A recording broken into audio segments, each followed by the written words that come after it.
स यत्प्रमाणम् कुरुते लोकस्तदनुवर्तते न मे पार्थास्ति कर्तव्यम् त्रिषु लोकेषु किञ्चन नानवाप्तमवाप्तव्यम् वर्त एव च कर्मणि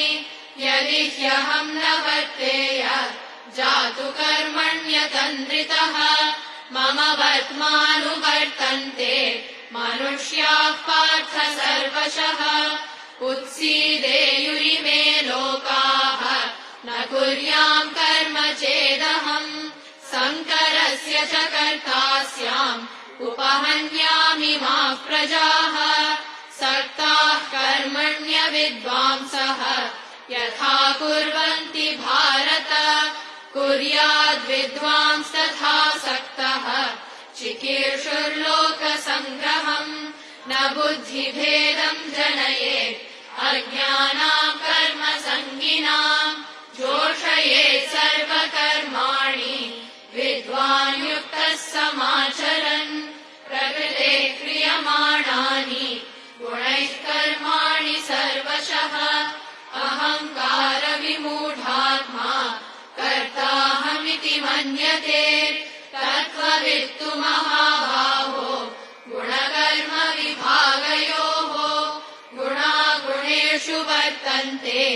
इति मत्वा न सज्जते प्रकृतेर्गुणसम्मूढाः सज्जन्ते गुणकर्मसु तान् कृत्स्नविदो मन्दान् कृत्स्नविन्न विचालयेत् मयि सर्वाणि कर्माणि सन्न्यस्याध्यात्मचेतसा निराशीर्निर्ममो भूत्वा युध्यस्व विगतज्वरः ये मे मतमिदम् नित्यम् अनुतिष्ठन्ति मानवाः श्रद्धावन्तो न सूयन्तः मुच्यन्ते तेऽपि कर्मभिः ये त्वेतदभ्यसूयन्तः नानुतिष्ठन्ति मे मतम् सर्वज्ञानविमूढांस्तान् विद्धि नष्टान चेतसः सदृशम् चेष्टते स्वस्याः प्रकृतेर्ज्ञानवानपि प्रकृतिम् यान्ति भूतानि निग्रहः किम् करिष्यति इन्द्रियस्येन्द्रियस्यार्थे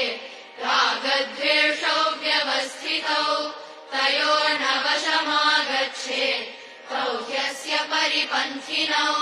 श्रेयान् स्वधर्मो विगुणः परधर्मात् स्वनुष्ठितात् स्वधर्मे निधनम् श्रेयः